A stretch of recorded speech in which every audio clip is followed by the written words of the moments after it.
Welcome to the Sessions with Sessions podcast. I'm your host, John, and we're a group of riders from up in Sudbury, Ontario. We talk about riding. Last episode talked about some racing and stuff. We're back this week. I mean, after a little bit of a break. I mean, we're trying to get these things done in between a million and other events and whatnot. And I'm back today with Mr. Brunetti. How's it going, dude? Good, man. Nice to be able to connect again, do a little bit of podcasting, and fit it into our world of bike fits, and do this as a double duty. Yeah, I mean, thanks to the person who didn't show up for the bike fit tonight. That works out perfectly. It means that we can do the podcast. There you go. Yeah, so it all works out according to plan. Now, today, guys, we're going to kind of go over, I mean, it's early season. It's the first time a lot of people are getting back out to group rides. People are kind of getting their bikes out. I mean, at this point, everyone should be riding, but we're going to kind of go over the things that you maybe should know getting back into the season, and also the places you can find groups and how to kind of get yourself out there this season.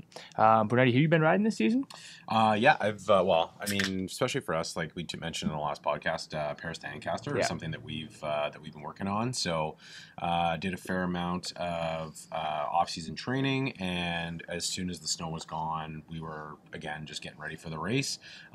Since then, I'm sort of in combination mode right now.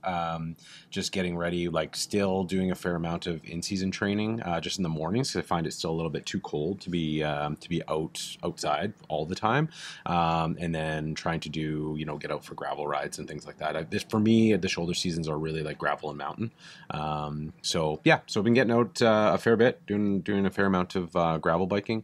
Yet to get my mountain bike, we'll call it a mountain bike, out, but that is soon to be, hopefully within the next week or two. So I've converted my my fat bike into a 29 plus with a suspension fork and a dropper post. Nice. So basically, it's is that by choice? That is because I'm not sure. This may be the first time you heard, but there is a bit of a bike shortage. There might be. Yeah, there may be. So really, yeah. So the options were that or nothing. So so not by choice. But it'll work. The amount of mountain biking you do, right? Exactly. Like you spend quite a bit of time on the island in the summer. A lot of time on the island. So. And the mountain biking out there, I wouldn't necessarily call 10 out of 10. Yeah, well, what's with saying that, I think that it is an acquired, it's an acquired taste. But I would say that there is a group of guys that have been doing some trails maintenance and maintain McLean's Park. And shout out to Ben and to Alex and Bill and all those guys that are doing a really good job. And actually, they just hosted a kids mountain bike race, or I guess a teen mountain bike race. That's pretty cool. Yeah, those guys are doing some really cool things out there. So, keep it in mind if you're looking for another location to go and ride. McLean's Park does have some nice loops. It's pretty raw. There's some really nice switchbacks. A few sections that have a fair amount of limestone, and there's probably the craziest rock garden. Like, it is legitimately a rock garden. Really? So rock garden of hell. Rock garden of hell. So you really have to be able to manipulate your bike. And we should stipulate here for any trail riders here. We're talking about flat rock garden too. We're not talking about a rock garden down a hill where you have a lot of speed. No, this is like flat pedal through a rock garden. Yeah, and super technical. Like, you really have to choose your line wisely and hope for the best. So, it's an acquired taste. Riding it on a hardtail is like, that's nightmare fuel. So you really want to have the car is very loud. You really want to have a full suspension going through there. I would say ideally. So something else to keep in mind. So. Cool. Yeah. So, I mean, that kind of brings us right into the swing of things here. So first thing we kind of want to hit off the bat is group rides. So, as the start of the season, I mean, this year, last year, ever since COVID, right? Yeah. It's brought a lot of cyclists into the sport. A lot of people, a lot of you maybe even just listening, you're getting into the sport, you want to get involved, you want to get out there and you want to ride. And there is 1,000,001 ways now. They've made it so easy to get into riding. There's so many places you can kind of jump at opportunities and ride with groups. There is, to the guys who want to ride solo, absolutely. Power to you. There's lots of super fun loops and stuff you can do solo, but for those of you that want to kind of get involved in a group, this year is definitely a good year for that. It seems like group rides are back full swing. everything's up and running. And the numbers that like just the volume of people that It's you're seeing absolutely out wild. is really, really cool. Yeah. So yeah, the sport is going in the right direction.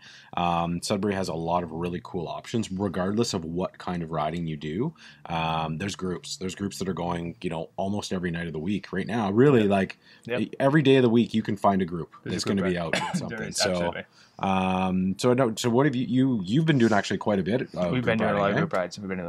So we'll start with the first day of the week. So Mondays we have there's options on Mondays. Yeah, cool. So the first one, and we got to talk about this first because they've been absolutely slaughtering it, is the women's group. 100%. So, oh my God. Yeah. So the women's mountain bike club, they fall under the Walden Mountain Bike Club. And I guess like we should note, guys, here, a lot of the stuff that exists in town as far as group rides, it does run under the Walden Mountain Bike Club. Do yourself a favor and get yourself a membership. Doesn't matter where you're riding, all the trails in town that are being maintained. Get a Walden Mountain Bike and membership. We're going to talk about that more in a minute, but like get yourself a membership. But the women's group does fall under Walden. Yeah. And Stacey Green, who we've had on the podcast before, has taken over. I think last year was her first year taking over the women's group, and then she did a full swing at it. This year she came out running. Yeah. So they had the first two group rides, which are like social events. Yeah. Absolutely slaughtered it. And then yesterday we had the first social ride of the year, which I'll talk about more in a minute. But like they had, I want to say like 75% of the people there were from the Wadey's group. It was amazing. Unreal. They had such a strong group, foundational skill levels, like stuff from all the way from your basics, just kind of learning stuff, up to like aggressive trail riding and everything in between. So you can show up, you can find your group, you can pick the group you want to ride with within the group itself, and then kind of get taken through it. And like as you get in, like my fiance, the other Stacey Fleming, she had led the group for years too, and I had gotten to see it firsthand, like kind of how they bring a new rider in, how they're so welcoming, how they can lead someone from that beginner all the way up to becoming an advanced rider, and ride with them the whole way. It is like, I cannot stress enough, if you are a lady out there that wants to ride and you don't know where to start, that is the place. It's Mondays at Walden. They do move around a little bit, but it's for the most part at Walden. Yeah, so first off, huge shout out to Stacey. You're doing a phenomenal job. Keep it up. You are an ambassador for the sport, and we need more people like you that are putting the time in, making it happen, and helping the sport grow in Sudbury. So, huge kudos, huge shout out to you, Stacey. John, how, if somebody was unsure of how to connect with that women's group, what's the Facebook page? Facebook page. So they have a Facebook page, Women's Mountain Bike Club, or Sudbury Women's Mountain Bike Club, and you can join through there.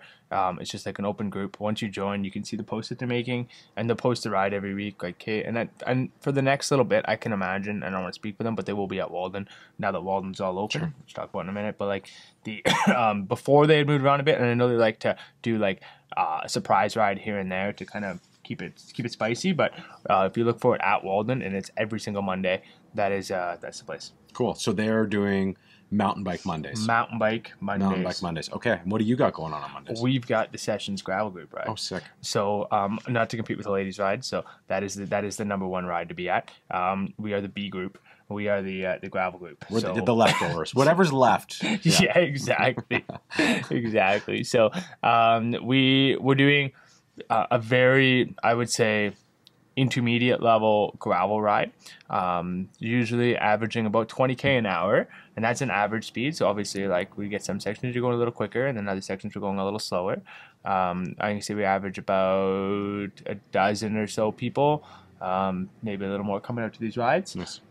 Doing maybe 25 to 30k ish. Yeah, so between an hour and 2 hours. Yeah, so 2 hours probably with stops. 2 hours is like kind of the max. Okay. I think at 2 hours we're getting a little burnt, so we're keeping it nice and short. We do move around quite a bit though. Okay. So we're going like we did one that was around town on the north side of town. We did one that was the south side of town. We went around the lake, and then we did one the more recent, just last week. We went through Lively, like off of Southview, and went like Moxham Landing and stuff like that, and went back some good gravel. So we will move around to a different location every week. So can you maybe just talk about a little bit about like group ride etiquette? Absolutely. Okay, so I'm just thinking like first of all, like, is there maybe some equipment that you're gonna want to have if you're coming to a group ride? Like, what like, absolutely. You know what? I'm new to the sport. I got a bike. I got a helmet. Is that all I need? Like, what else should I be showing up with? That's the first thing to hit, if I'm being honest, is helmet. You need to have a helmet. And if you're listening to this podcast, you're not wearing a helmet, I'm sorry, because we're pretty harsh about this. But like, if you're not riding with a helmet, you're a liability to everybody else, and you're putting a lot of weight on everybody else to make sure that you're okay. So wear a helmet. Past that, you want to make sure you have a rear light if you're doing anything gravel or on the road. Okay. So we always say rear light mandatory, helmet mandatory for the gravel rides, and drop bar bike mandatory. Like you do have to have a bike that you can hold a pace. The important thing to remember with group rides, guys, is where there may be like a minimum, like a pace set. It's all inclusive. We want everyone to join. You want to make sure that you do show up with the right equipment. So if it's a drop bar gravel ride and you're showing up with a mountain bike, if you don't know that you can hold the pace, you may not necessarily get the results you're looking for. And because it's such a big group, you may end up with 15, 20 people. There is a pace set, so we do make sure it's all inclusive. We encourage everyone to come out. As long as you have the right equipment, we'll make sure you get there. If the equipment's the thing that's hindering you, that's where it does get a little tricky. But we'll get you through it. Past that, it's making sure that depending on the group ride, so for example, the Monday ride that Stacy hosts, the women's group, they have like a beginner, intermediate, advanced. They have like 4 or 5 different rides, so you can really tailor that ride in to what your expectation level is for that ride. Yeah. However, our gravel group ride is one group. Yeah. So it's if we have 15 people, and we have Emily Marcolini, the pro athlete, and we have a first-time person who just bought their first gravel bike, they have to ride together. Sure. So we have to manage the expectation level for everybody that if you're coming out to the Monday gravel and you're looking to make it that one ride a week, you get that super high-paced workout. Unfortunately, it's not that ride. This is social, right? Like it's more of a social Come event. And hang out. Yeah. But there is a lot of group rides out there that aren't that. There's a group rides out there that are way more smashed, way more high-paced. And unfortunately, the Monday gravel is not that. The Monday gravel is very much more a social ride. Oftentimes, we'll go out after for some nachos and a beer and, keep it very casual and keep it very fun. So another question, are the rides supported, or would I need to have my own water bottle, my own my own equipment, all of those things? Yeah, own water bottle is definitely mandatory. I do try to bring some snacks, some jubes and stuff to make sure people are getting some kind of nutrition. But bring yourself, if you can bring yourself a couple snacks, if you can bring yourself an extra bottle, if you bring yourself just some extra stuff, just especially if it's your first time out to a group ride and you don't know what to expect. Sure. Carry enough stuff on you that you're self-supported. Carry your right size of tube. Carry a pump. Right. Yeah. So what is that? What is the kit? What is it like? What does the base kit look like? What does somebody need to roll on? A pump and a multi-tool. If you have a tube pump and a multi-tool, you can probably get through it. Okay. I know a lot of guys that have that attitude where it's like, well, I bought my tube, but someone else will have a pump. Yeah. But if everyone does that, then no one's got a pump. Where's John? Yeah, exactly. Right? So, and I've been that guy too. The amount of times I've shown up to rides without pumps. But yeah, just bring your own stuff. Make sure you're self-supported, and just enjoy the social aspect of the ride. It'd be kind of my go-to. Awesome. Yeah. Okay. So that's Monday. So that's Monday. It's Monday. Crazy, right? No, like how cool is that? That what I mean? 5 years ago, you would have struggled to find a group ride on a day, any day, right? So okay, sweet. So Tuesdays. Yeah. Tuesdays at Walden. Oh my God. Tuesdays at Walden, man. So this is where plain and simple guys get your Walden membership. So Walden Mountain Bike Club hosts a Tuesday ride. The Tuesday ride is every single week, except the asterisk being if they're having a social ride that day or if there's a race that week. Cool. So we're going to talk about social rides and races in a minute. If as long as it's a normal Tuesday, you meet at the parking lot at Walden at 6:30.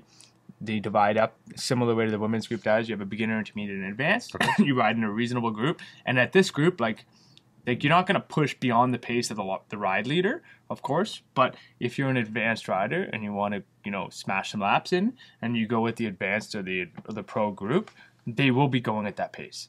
Sure. So I have a question, and this is something that I've observed a lot of times that's happened in many, many group rides, is do you have a recommendation for somebody that is not sure of where their skill level is at? Because I feel like a lot of times people overestimate maybe where they're going to be. So especially if they have friends of them that are friends are there with them, and they're kind of, I get the like, oh buddy, just come with us, you'll be fine, and it gets a little tricky. Yeah. So my recommendation is don't bite off more than you can chew, because first of all, you may go somewhere that is too technical for your skill set, and you may hurt yourself. And secondly, you're probably not going to have as good of a time as you could because you're going to be gassed. Yeah. You're going to be working way too hard just to try and keep up.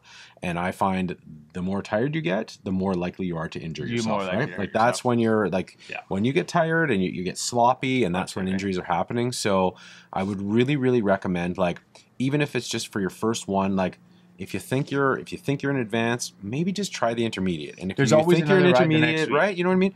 Go and try the beginner. Like, all that can happen is you say, you know what? Okay, I know I'm past that skill level, and then next week you'll have a gauge of where you should be. So, if I can make a recommendation just based on what I've seen over the years from group rides, is don't bite off more than you can chew, and just start easy, right? You maybe you're going to meet some cool people that you never would have had the opportunity to ride with. Exactly. Like, that's what group rides are all about, right? Like, it's not about trying to smash your all of your PRs, and you're not KOM hunting on a group ride, right? Go out and just meet some new people, see what they're all about, like learn, chat with some new people, and just learn to love cycling. So, but yeah, don't bite off more than you can chew. No, I agree with that for sure. Yeah.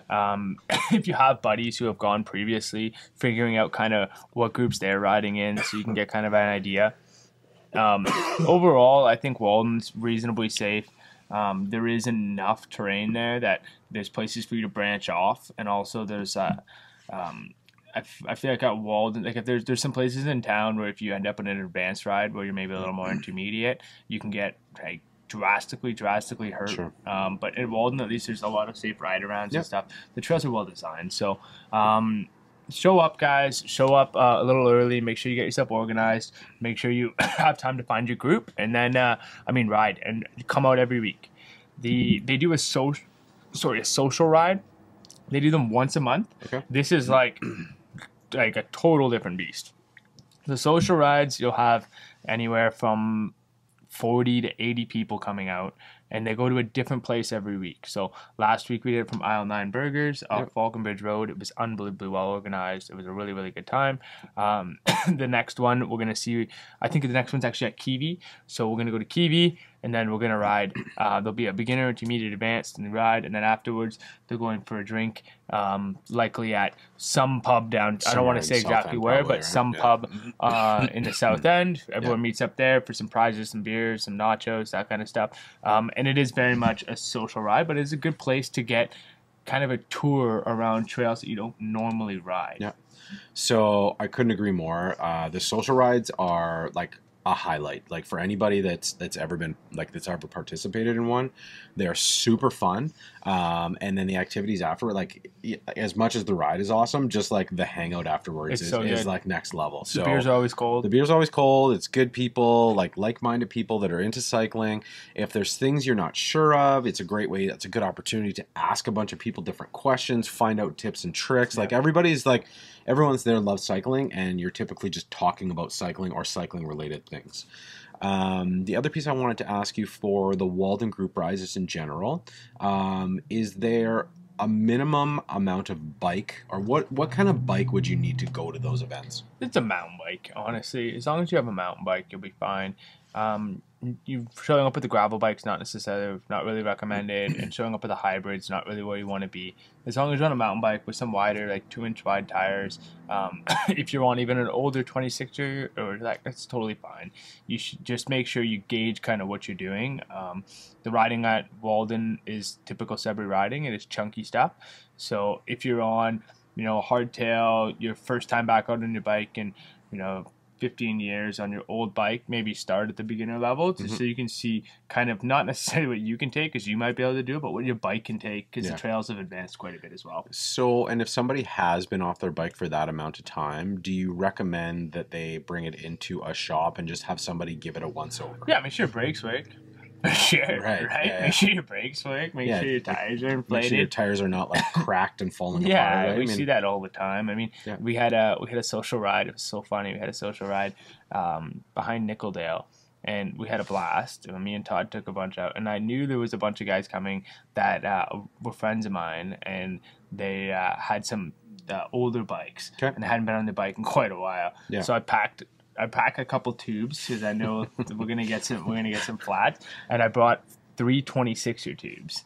And if we didn't use them, right? Oh yeah. Yeah. These guys showed up and they had the 26ers and they didn't really know where to put their tires on the rocks, and they had them not quite inflated to the right pressures, and we had one guy get a hole in it, and then a guy get a slash in his tire, and it was a total blast, but it was very much a different thing. Okay, so like if somebody's, it's been a while and you're just coming back into it, like just get your bike a quick once over, right? Like it's and anybody can do it. Just I think that's probably a really good idea, because the last thing you want to do is get 10 minutes into your ride and your chain, your rusted chain snaps, or your tires, or your brakes don't work. Your brake don't work. Yeah, those things are kind of important, right? I've heard that brakes are sort of useful. Okay, so anything, any other, similar to what we talked about with gravel, like minimum amount of kit that you would want to bring to a mountain bike ride? Just making sure that you're prepared with water is like super important, right? Like a lot of people think mountain biking and they don't really think about how much water they're bringing.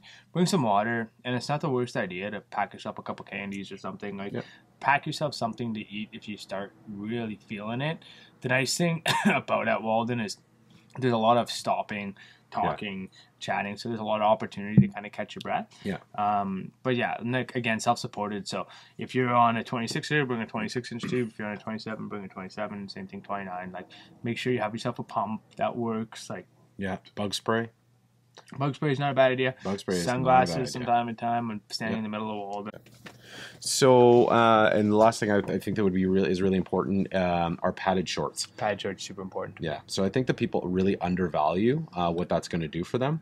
And as somebody who, I had a long hiatus from cycling and got back into it, I cannot recommend a good sham and a good short. Like it really is an essential piece of kit, especially with mountain biking. The amount of pounding that your rear end is taking, and until your ass is seasoned. I don't know how else to put it. Like a sham or a nice pair of shorts. I'm gonna go on a little rant here because let's do it. Like, I can't believe that the amount of people that come through the store, and it's not anyone's fault. But the amount of people that come through the store and I say, oh, do you have padded? They're like, oh, these seats are just so uncomfortable. And I say, do you have padded shorts? And they go, what do you mean? The amount, I don't understand what the cycling industry has done to totally miss telling everyone they need padded shorts. Like, the seats that come on bicycles are not built to be sat on without them. Plain and simple. Like, the padding needs to be on the body, not on the seat, so that when you move an inch to one side or an inch to the other side, the padding stays where it needs to be. That's why the bike seats are so firm, and that's why you have padded shorts. But for some reason, bike shops have been going years and years and years of selling bikes to customers without saying, oh, by the way, you're going to need this other piece of kit just to ride it. It's like selling bikes without handlebars and pedals and just expecting people to figure it out. Like, I don't understand how we've gotten to a point where people still don't know that. And it's not if you're the person out there right now listening to this and you don't have padded shorts, it's not your fault. I don't understand why this isn't a widely known thing. And then when I say bib shorts and people go, absolutely not. Man, it is so much more comfortable. Absolutely. Yeah, everything stays where it's supposed to stay. Everything stays. Nothing's falling down. We are going to have a whole podcast just on bibs one day. But, like, honestly, guys, do yourself a favor. Get yourself a set of reasonable shorts, especially mountain biking, especially in Sudbury. We have no flow here. Everything's chunky. Your butt will thank you. Well, and you hear everybody who's like, oh, my tried to get back out on the bike and my ass was killing me. Well, I got to get a new seat, this big, I got to find the biggest gel. Like, unfortunately, that's not the answer, right? I mean, I think you just, first of all, you need saddle time. And secondly, you need a good pair of padded shorts. It is going to be a game changer for you. So, okay, so that's Monday, Tuesday. Yeah, so the rest of the week, you'll find different little group rides. None of which, like, so Wednesday night, we're here till, this ungodly hour doing bike fits. Thursday. You don't do any riding on Wednesday. Come and see us for bike fits on Wednesday. Give your body a break. Monday's going to be tough, and Tuesday. Wednesday's a rest day. Come and get a bike fit. Thursdays I do a shop ride, so we ride with the staff. Okay, cool. And then heading into the weekend, of course, we have our circus ride, and then the ladies have their ride. But there's rides throughout the week in 1,000,001 different groups. Totally. There's tons of different groups. This is where, by showing up to Walden, I think on the Tuesdays, if you're a mountain biker, or by showing up to the gravel group on the Mondays, you're going to meet other people that are out riding. And you're going to find these little subgroups of organized rides kind of going on here and there. They're, organized, unorganized rides, where they're not technically under a club, not technically under someone's umbrella, but a group of riders like yourself that have the same kind of ability and the same kind of goals, and you can go and get. And this is where you can also find the kind of rides to do your power laps, to get your hard rides in, to get your this is where. But you show up on the Monday, you show up on the Tuesday, you meet those people, and then you get that ride in later in the week. You just go and hang out and be social, and then you get to meet your crew, because everybody will have one and everybody will find one, and that's why it's really important that when you go to those group rides, to find the people that are the same skill set as you. Don't overshoot it or undershoot it. Find your crew, right? Everybody's there for the same reason. Everybody just wants to hang out, find like-minded people. Everybody gets together and hangs out and chills afterwards and gets to know each other. So expand on that. This is the way to get in, right? If you're the kind of person to put your head down and just grind, you'll find other people out there like that. If you're the kind of person who just goofs around and talks the whole time and barely actually rides, you'll find people like that too, and everything in between. So if you show up on those first couple of days, you'll be able to fill your week with group rides. Otherwise, I think that's a pretty good guide for how to kind of get your year started. Agreed. I think we should move into beginning of the year maintenance. Well, hold on. First, I want to talk. That's what we're doing. I know. I want to talk about the other couple events that got going on. Oh, okay. Yeah. What do you got? We've got Bush Pigs. Oh, so sweet. when you talk about Bush Pigs, quick. So the Bush Pigs is a race series that the Wall Mountain Bike Club puts on with the Outside Store. They do a very, very, very good job of running a super chill, low pressure race. So the first one's going to be a mass start race. I believe it's first week of June. It is going to be super freaking fun. I encourage everyone to come out. It is a good low cost way. I mean, low cost financially, but also emotionally on trying racing and seeing if it's for you. Instead of your first race being something your friend told you to show up to and you maybe overcommit into something you weren't ready for, show up to this race.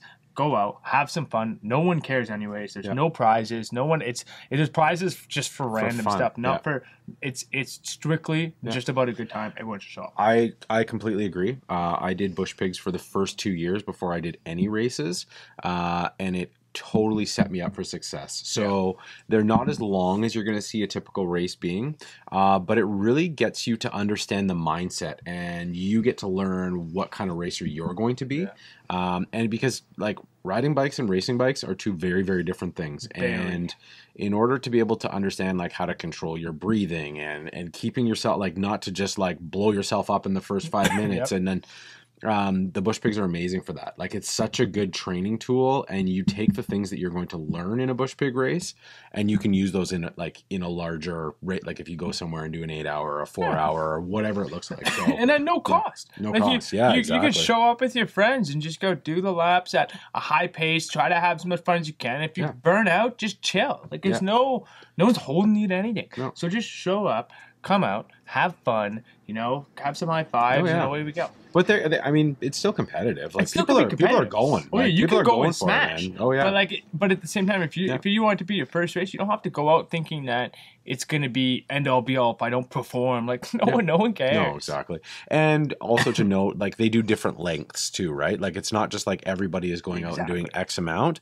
You can choose to do. You can go in the full race, or there's I can't remember exactly what the increments are, but just like a 3-lap, a 2-lap, and a 1-lap. Exactly. Or whatever. Right. So you might be looking at racing for 30 minutes, 20 minutes, or 10 minutes, whatever it works out to. But just to get a feel for it, right? And similar to what we're saying with the group rides, okay, I'm not sure. Well, then you know what? For the first one, just do 1 lap maybe, and that's all you know, or whatever. Exactly. Whatever you're feeling. I highly recommend the Bush Pigs. They're super fun, and it's just a really cool way to get into that world. And because you know what, it might spark some interest. You don't know what you don't know, right? Exactly. And that was for me. I was okay, I really, really like the feeling of racing. I like sort of that high that it gives you, right? Exactly. It's just a different beast compared to group rides or pushing hard with your friends. Racing is racing. It's you versus you, as much as it's you versus everybody else. So it's a great way to teach yourself what that's going to feel like. I agree. So moving on from racing, we've got maintenance clinics. Oh, yeah. So cool. I'm doing Sessions is doing a maintenance clinic every single month with Nowhere. I've got another one coming up. I believe that's the 28th. John, what is Nowhere? Just for people that may not Yes, know. Nowhere is the pub on Lawrence Street and Elm. So it's in the Dowron building. It's like diagonally across from the courthouse downtown. Yeah, or like there's a dance studio I think right there Yeah, too. it's a dance. Right? So like there's a corner with like there's a furniture store, the courthouse, a dance studio, and then Nowhere's on the other corner. So is it like right beside? Isn't there like a There's used a bookstore. bookstore? It's like right used beside books. the used bookstore, Exactly. right? And it's a super awesome pub. It's they have a lot of local beer. They are really unbelievable people who run that place, and they've allowed us to kind of run our maintenance clinic there. So we're doing a maintenance clinic every single month. We limit the amount of spots just to make sure we can give everyone the attention they need. We do it outside on their patio. Oh, cool. Tickets include, so you have to pre-buy your tickets. You can't just show up at the door. Tickets include a beer, and then all the other money that's raised goes straight to charity. Cool. We don't take anything, nor does it take anything. There's just the beer, and away we go. Just for a good cause, and also it's just really good knowledge, guys. We want to keep it as low cost as we can to get as many people out. We'll just go over the basics, and like I mean, I've been doing bike clinics for years, so you get kind of streamlined. We go over like how to fix a flat. Why don't you just walk us through what a typical bike clinic would look like, start to finish. We start with fixing flats. So I teach you guys how to fix flats. Then if you are tubeless, I teach you how to plug a tire. So those are the two things you're 100% going to go home knowing how to do. How to clean your bike, how to lube your chain, then how a derailleur works, and how to like adjust, fine tune the derailleur. Basics of it. Yeah.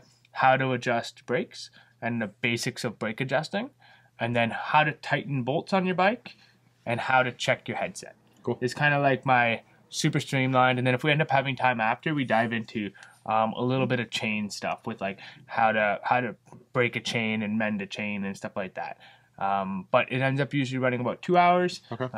We cover a lot of ground in 2 hours, and then there's an opportunity like I usually hang around after and have a beer and just kind of go through. People will bring their bikes, and I can go through different things with them and show them, you could try this, or did you try that, and kind of give people a little individual knowledge based on their situation. Cool. So you said you have to purchase tickets ahead of time.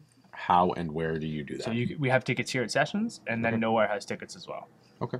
Cool. So it's we did sell out our last one. So if you are looking to get these clinics, we're going to be running I think 4 or 5 of them all year. Cool. So it'll be pretty good. I'm also about to start.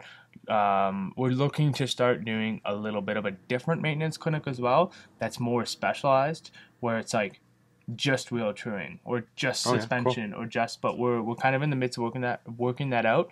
But follow our social medias, and you'll see if you're more interested in that kind of stuff. Come up. Okay, that's sick, man. I think that there's probably a huge appetite for something like that, like a little bit more really like the is. deep dive. There right? really is. And Nice. even the basic maintenance, like a lot of the guys that have come out, or anyone who's come, even kids and just everybody, they're always able to take something away. I've had some people even show up a couple times because they wanted to get more from it. Because I give very much a similar spiel, and you can kind of take more away the more you can kind of grasp. But it is a lot of knowledge, and it's stuff that this year, especially with no bike parts being available, which is what we're really trying to hit home.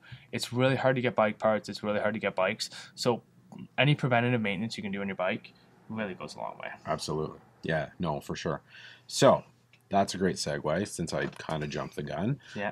Into preventative maintenance on your bike. Preventative maintenance. See, it's almost like you knew how you wanted to do this, and then some douchebag jumps in and screws everything up. Yeah, so like moving from, that's pretty well it for events this guy. I mean, we're missing some events for sure, but like we'll be talking about them as we do more podcasts. Season started, everyone's got their bikes ready for the year. They put air in their tires, and they're just about to go send it, but there's probably a couple things that we just kind of want to hit on as we're kind of closing this podcast, like things you should be thinking about, things you should check on your bike before you go and send it this year. Brunetti, before you grab your bike, what's the first thing you're checking this year when you take your bike off the trainer and go ride it outside? The first thing that I'm going to check when I take it off is to make sure that the cassette is attached, because if it's coming off the trainer, I gotta put it. Yeah. So I think that typically I'm going to give my bike a bit of once over. Obviously, I'm going to check my road bike that would be coming off the trainer is not tubeless, so I'm just making sure that I have the right tire pressure.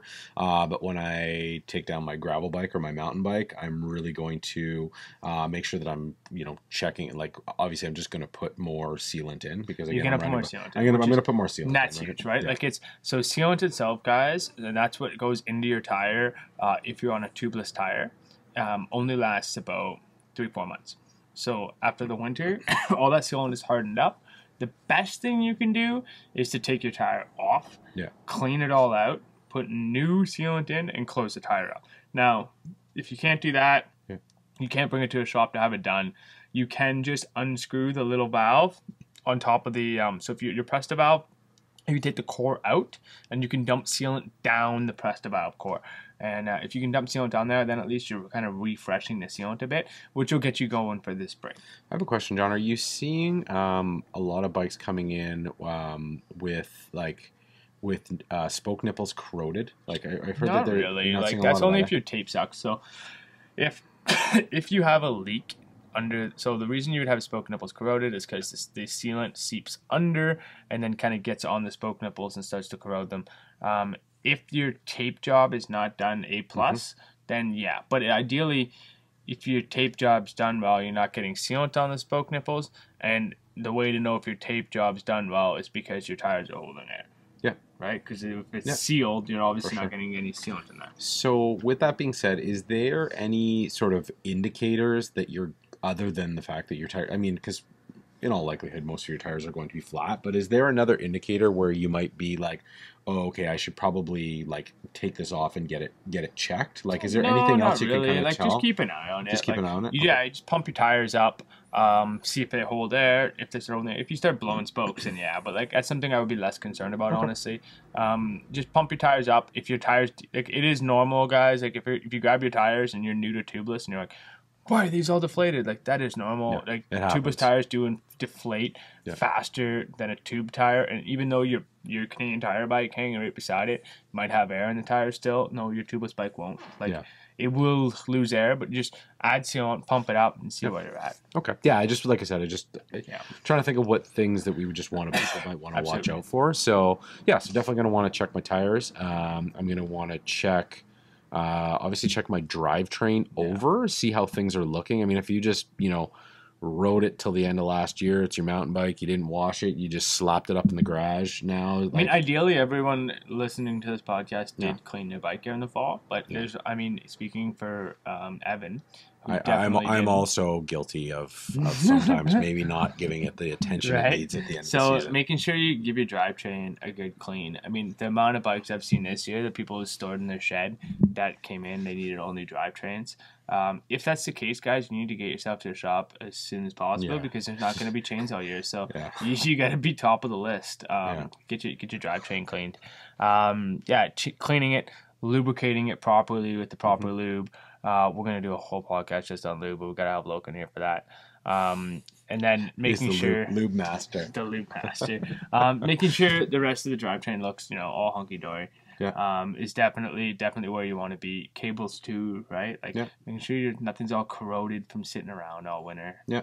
So if somebody were going to they didn't want to do all of this stuff themselves, if they wanted to just get like a, I don't know, like whatever, maybe like a spring tune or whatever it's called, a regular tune-up, and are you finding, like, what other things are you seeing typically in those tunes? Like, are like headsets need to be like bearings need to be greased and bottom brackets and so there's a lot of cable changes. Depends how long. Like this year and last year, what we've been seeing a lot of is a lot of like older bikes coming out from the rafters. Sure. There's a lot of people that want to get back into cycling that can't find a bike, so they're taking a lot of the old bikes down, and we're doing a lot more, I would say, like full comprehensive tune-ups where we're taking the bottom bracket off the bike, taking the hub bearings apart, taking the headset apart, and changing a lot of those parts. And that's always a good thing to do to your bike every here and there. If you're an avid rider, gets your bike tuned every here and there anyways, then just look for creaks. But otherwise, get just your normal spring tune-up, which goes through your bolt checks and your cables and your drivetrain and your brakes. Okay. I think that's just sort of like if you're not sure and you just like, honestly, it's a safety thing, right? The thing's been sitting for a while. Maybe you didn't ride as much as you wanted to last year. And now you want to go to a group ride. As much as you like it would suck to not be able to keep up. It would also suck for the first couple of rides to get hurt because you didn't do the, like, you just didn't get, like, your bike wasn't functioning properly, right? You want to really make sure you check your brake pads. It is a common thing as well. Like we talked about, like tires can crack over the winter, just kind of sitting around. Your brake pads can also kind of get very beat up sitting in a shed. So check your brakes, and then give your bike a full once over just with a torque wrench. Ideally, if you don't have a torque wrench and using an Allen key, just be very careful. But use a torque wrench, go through, check out your bolts, because you don't know if maybe someone played with a bolt, or maybe you loosened off something and turned your handlebars that way so you can hang the bike up properly, or whatever it is. Or even just expansion and contraction with the cold, right? Like, the stuff is moving. Like, you just want to make sure everything's tight. Yeah. Like your handlebar, anything in the steering column on your bike needs to be tight. I think all your braking stuff needs to be tight, just to make sure that your first ride goes as successful as you want it to be. Awesome. Yeah. No, I think that's a really key point. What are some other things that riders that, like, the bike's been sitting for a long time? Like, what are some other things they might want to, like, if you're just doing a once over yourself at home? Is there any other? So I always tell people, if you grab your saddle with one hand, and you grab your tire with the other, and your rear tire, and you rock it back and forth, if you feel anything wiggling, you got an issue. And then if you grab your front brake and you rock the bike back and forth and you feel anything moving, you got an issue. Then you also grab the front wheel, rock it. And then lastly, if you grab the crank set and you push it back and forth into the bike, you'll feel if anything's kind of rocking in there. You want to keep in mind for those kind of play in the bike, anything in there that's moving or rattling or feels like it's got some play and it's not tight, you want to tighten those, because if you go out this year with a loose headset or a loose bottom bracket or something that's not quite 100% tight, then you can run into bigger issues. You can end up ovalizing a part. You can end up with something that may be catastrophically wrong, and this year you cannot get anything to fix it. You cannot get a new bike. So being on top of your maintenance this year is super important. And as somebody who is not, like, mechanically inclined and relies on the bike shop, if you're not sure, just bring it in. Like, it would be much better to get somebody to give it a quick once over. If you know, like, okay, well, that crank arm is kind of loose. Like, do you really know what you're doing? Like, are you sure that you're just like, don't just start cranking things down and like, let somebody who knows about bikes help you out. Like, for the little bit of money that it's going to cost you to get it done properly, it is 100% going to save you in the long run. And secondly, it's a safety issue. Absolutely. Like, and then another point on there is to call, like, you're going to want to call your shop first before you drop your bike off. Doesn't matter where your shop is. Every single shop in the country is backed up right now. So you're going to want to call, even if you call around, doesn't matter. Find out when you can get your bike in. Because if you're planning on going to the next social ride, which is in a month, and you're going to wait until 3 weeks from now to call your shop to say, hey, I'd like to get my bike in before the ride, like, it's not going to happen. Yeah. Right now we're booking about 2.5 weeks. So, like, if you want to get your bike tuned, call early, call the shop, make an appointment. Even if you're not planning on riding until, maybe another 3-4 weeks from now, like, get your bike in sooner rather than later. That way it's done for when you want to go out and ride. Yeah, that's a really good recommendation. Don't assume you can just, like, roll in and get it done and it'll be back to you the next day. It's really unfortunate because I get a lot of people that come by and they're like, I was just out for a ride and I noticed that all this stuff's wrong with my bike and I want to ride tomorrow. And I'm like, I'm sorry. Like, I can't. There's nothing. And there's no, like, but I really want to. And I'm like, but, like, all the guys are booked for the, the days are booked There's solid this many X amount of people that also really want to. Yeah, exactly. So that's just unfortunately the way it is. Can I leave the bike then? And I'm like, man, like, if you left the bike and I had 2.5 weeks worth of bikes in here, I wouldn't be able to stand. This is a very small shop. Is there somewhere you would like me to put it? Yeah. We can leave it outside and see what happens. We could play, so, roll the dice. We're doing our best with what we have, guys, and, like, all the shops are working as hard as they can. The demand is really high, and it's really hard for them to get through everything, and every job is important. Your bike is important, but everyone else's bike is important to them too. So it's a delicate balance, but reach out to your shop, book early, make sure you get an appointment. Even if you if you haven't had your bike tuned in a year, just call, make a tune-up appointment, and just assume something's going to go wrong between now and then, so you already have your appointment. Sure. Yeah. For sure. The last one I want to hit is suspension service. You can't get forks this year, guys. Can't get shocks this year. The amount of time between intervals for shocks and forks, like the lower leg service, which is just the oil, and then the seals, the dust wipers, is 50 hours. 50 hours of riding, and you should be changing your oil and your dust seals. If you've never changed the oil or the dust seals and you've had your bike for 3 years, you are majorly behind on your maintenance. Yeah. Right? Getting it done now is better than not getting it done at all. And right now, shops have seals, or they should. They have seals, but they won't have seals midsummer. So get it done now. Yeah. We've been telling guys since the fall to bring this stuff in over the winter. Now there's still time. We can still do the basic maintenance on the fork. But if you come to see us in like 3 months because your seal's blown and we can't get seals, you're going to be out of bike for the year. Yeah. So bring your bike in, get your suspension done, do it sooner rather than later. Cool. Well, I guess that's it, man. That's it, man. You know what? I just congratulations, everybody. We did it. It is finally spring, and we can get out and ride our goddamn bikes. Like, how sweet is it, right? Like, we're here. Good. Like, we finally made it. So, just really, from me to all of you, I really hope everybody has an epic season. I hope that you get out and ride your bike a million times, and every ride is better than the ride before. And look forward to seeing you guys either out on the road or out on the trails. We'll see you guys on the group rides, 100%. Honestly. We're going to keep these podcasts going as much as we can. Just remember, if the podcast isn't out yet, it's because we're out riding our bikes too. Yeah.